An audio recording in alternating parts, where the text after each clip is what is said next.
You hear that?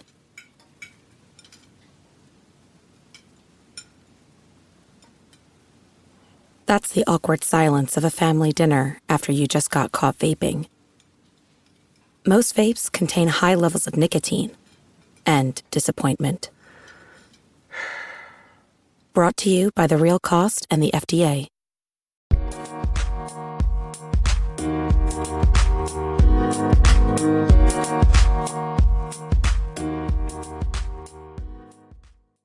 Alright, what's up guys? Welcome to another episode of the TMossBoss show. If you're hearing some microphone access noises and stuff, was just rearranging my microphone. Forgot to do that before I start this episode. But anyways, what I wanted to overall talk on, and I think I'm going to be doing this with a lot of video game companies out there that I feel like are scamming their fans. But I feel like I overall need to talk on this stuff. It's nobody else. I don't really see nobody else doing any, content creating related, talking on this stuff. So first, let me turn my TV off because it's a little bit distracting. But first company I wanted to talk on is EA Games. Now, here's the thing. I feel like EA Games will probably be a company where you're kind of getting mixed reviews from them. You'll have it where some of the games that they release, they do good. And then there's at times where they release other games and it's you're not really doing so good with it. But I feel like with certain genres, I feel like if they were to focus on it, then it will probably be a little bit better. But the thing is you cannot come out with video games where if we're paying for, the initial price, and then we gotta pay for additional things. Nah, bro. That's not cool, man. That is honestly not cool. And then the fact that the crazy thing about it is that there's this one video game that I've seen on Steam called iRacing.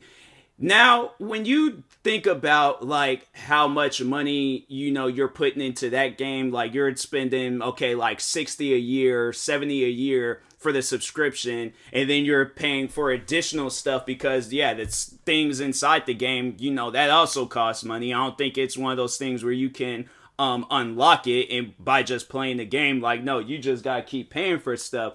And to me, that's scamming. In EA Games, they're no different. Because think about it. 60 for FIFA, right? 60 or 70 for FIFA, depending on which console you're playing on. Because I know they've upped the prices. And the only reason why they upped the prices for the next gen console is because it's coming with a copy of the last gen console. My thing is this, and I just wanted to talk on that real quick. Why am I spending an extra? Because I'm thinking, okay, I'm spending an extra $10 because it's coming with extra features. It's coming with extra, content. There's more coming with it because I'm spending that extra. And then when you think about it, so at the end of the day, you're saying that the last gen version is a $10 video game, right? Because that's how much you're adding to what, to the initial cost of what a video game is. For the longest video games, I remember when I was a kid, video games was $19.99 and $40.99. Since then, they upped the price, and the only reason why I feel like that they upped the price is because it came with more features. When you think about when games was coming out during the PlayStation 2 and Xbox, era and stuff, video games was dirt cheap, right? Because a lot of those games only was single-player games. And so they didn't really have and you had a one and only time or one and only chance to do that game right. If that game had bugs and problems and all that stuff, you need to solve all that right then and there, right? And then as the time progressed on, PlayStation 3 and Xbox 360 came out, there was a lot more that could be done with these video games. Video games pretty much evolved when that stuff had came out. So it made sense why the price was being up then. But what I'm trying to understand is why is the price being up now and there ain't nothing different with the game? I'm saying because think about it. FIFA, that game costs $69.99 if you get it on the Xbox Series X and the PlayStation 5. Xbox One and PlayStation 4, it costs $59.99. There's no difference. There is no difference between those games. It is one and the same. Maybe a little bit better in the graphics. That's it. But that's the thing. That's what's overall what was being promoted with the Xbox Series X and the PlayStation 5. You guys made that choice. So at the end of the day, if it's, my thing is this, if I'm spending an extra amount because of graphics and all that stuff, I'm playing it for gameplay. I'm playing it to get me a better experience. That's why I go out and get me an Xbox Series X. I'm not getting an Xbox Series X because I need to charge more. And that's why, shout out to all the companies out there that's not charging an extra $10 for video games when there's nothing being done to these video games.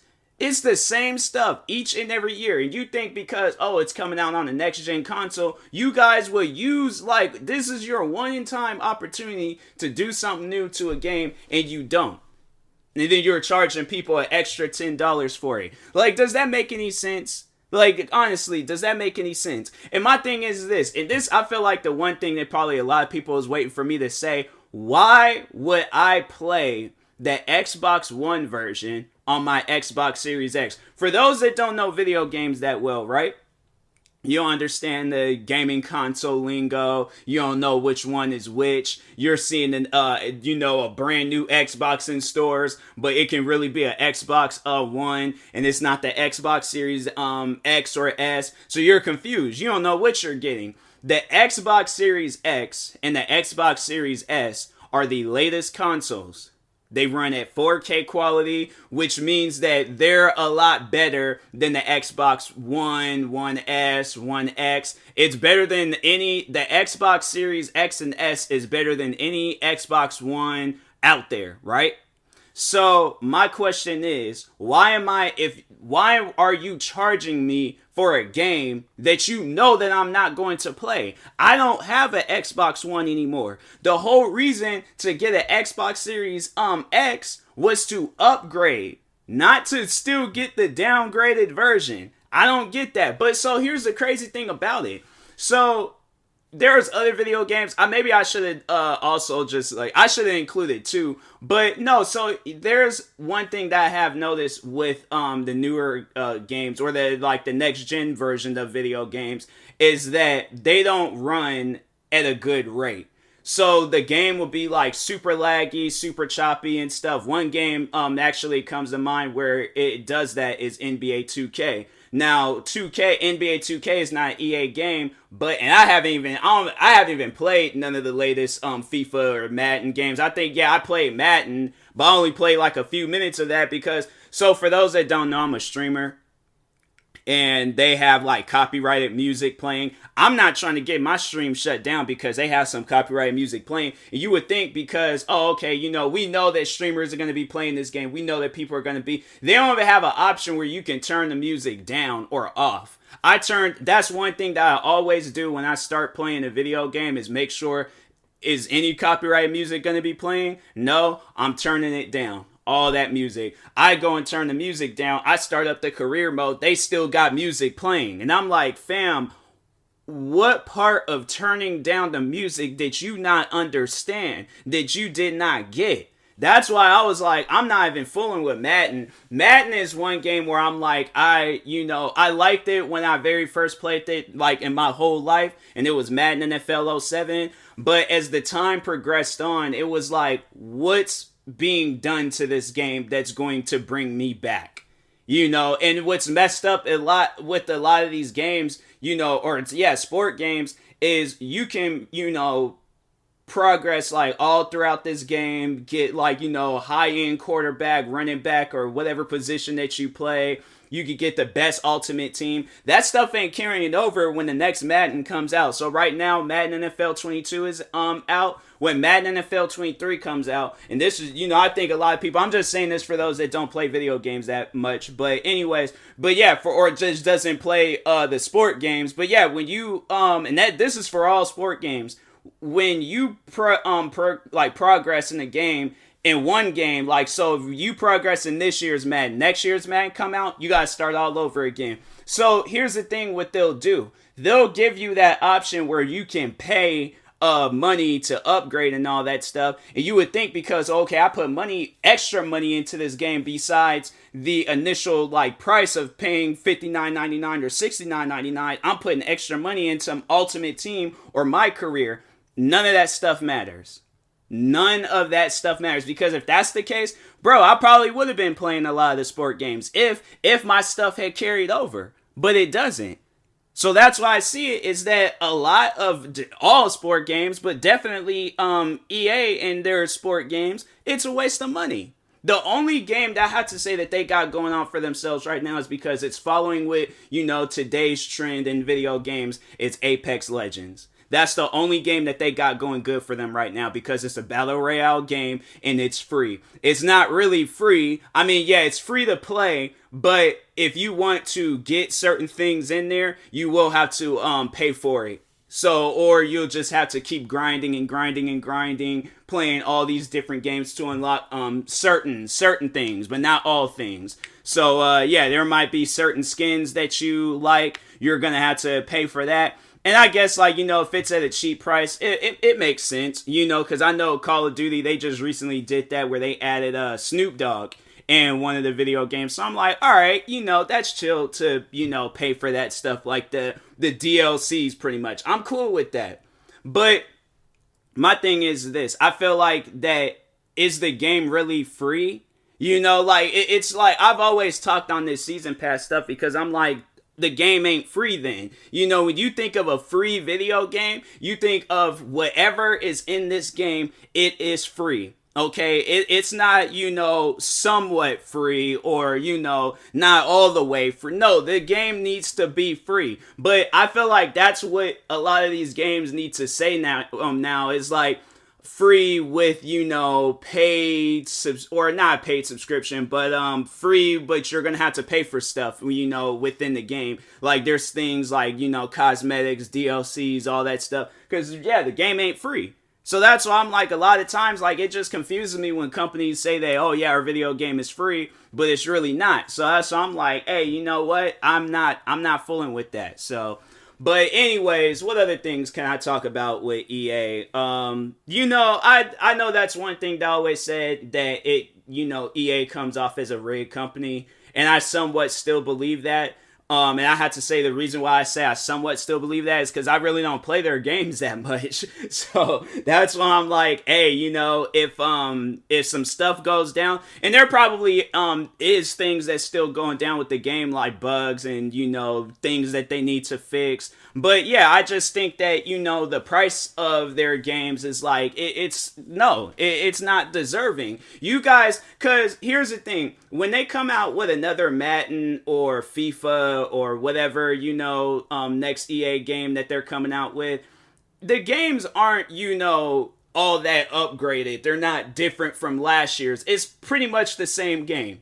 It might as well be the same game. They might change up like minor details, like with the character's uniform. So like, let's say if it's Madden, right? Madden promotes football. So, well, American football. I know it might confuse people and all that stuff. But anyways, but no, it promotes American football.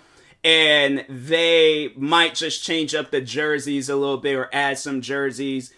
Change up whatever football player ends up being on the cover and stuff. And then they'll have it where it's like they'll release like 3 different versions, like the standard edition, the deluxe edition, then the ultimate edition. And the deluxe edition, it'll come with like 2-3 packs or something. And then the ultimate edition comes with like 5 to 10 packs or however many packs it comes out with and stuff. It most likely is probably more than that, probably some extra stuff. But other than that, it's like, that's all that you're getting. Once when that stuff is done and over with, it's like you're not getting anything else. You're just gonna have to keep putting more and more money into those games. So are EA games expensive? Yes. Is it worth playing? It's up to you at the end of the day, because there aren't really a whole lot of football, American football video games out there. There is a soccer game that's getting ready to come out here soon, and I think they said they're going to be like in competition with FIFA, And then there's this one soccer game that came out, and people were saying that that game was mad horrible. And I was like, I ain't even gonna talk about that game. But nah, like, it's you know, just with EA, like, it's one of those things where, like, the only game that I'd have to say that's probably worth playing is Apex. So, like, if you're a fan of Battle Royale games, then yeah, give Apex a chance. You know, if you play that game with friends. Because Apex is good. Do not get me wrong. Apex is a good game. It's supposed to be like a spin-off from their video games, Titanfall. Titanfall was a good game too. But it's one of those games that's not really, you know, making them money and stuff. So they don't focus on that game. Even though it's a good game and that's what everybody likes, they're not focusing on that game. The game that they're focusing on is the game that's making them money. FIFA, Madden, Apex and stuff, because they know that a lot of people are putting money into those games. So let's see if there's any other games that I missed out on. But yeah, then there was one game, I think they played it for a little bit. It's called like Knockout City, and it was like a dodgeball game. But other than that, like, you know, EA, they really don't do a whole lot with games that's not, you know, it could be good, but if it ain't making them money, they're not gonna focus on it. They're only gonna focus on the games that is making them money. So just a little information I felt like y'all needed to know about EA games. But anyways, and that being said, I will talk to you guys later. Thank you guys for watching and or listening. If you're viewing this on YouTube, make sure you like and subscribe. And if you're viewing this on the podcast sharing service, make sure you follow or subscribe, however it's set up. Make sure you subscribe to one of my 43 or 45 YouTube channels. Follow me on Twitter, TikTok, Twitch, and Instagram at TMossBoss. And make sure you follow my Facebook page at TMossBoss fan page. Also, if you're purchasing any tickets from SeatGeek, make sure you use my promo code TMossBoss. It will knock $20 off your first purchase. And then that being said, I will talk to you guys later. Thank you guys for watching and or listening, and peace.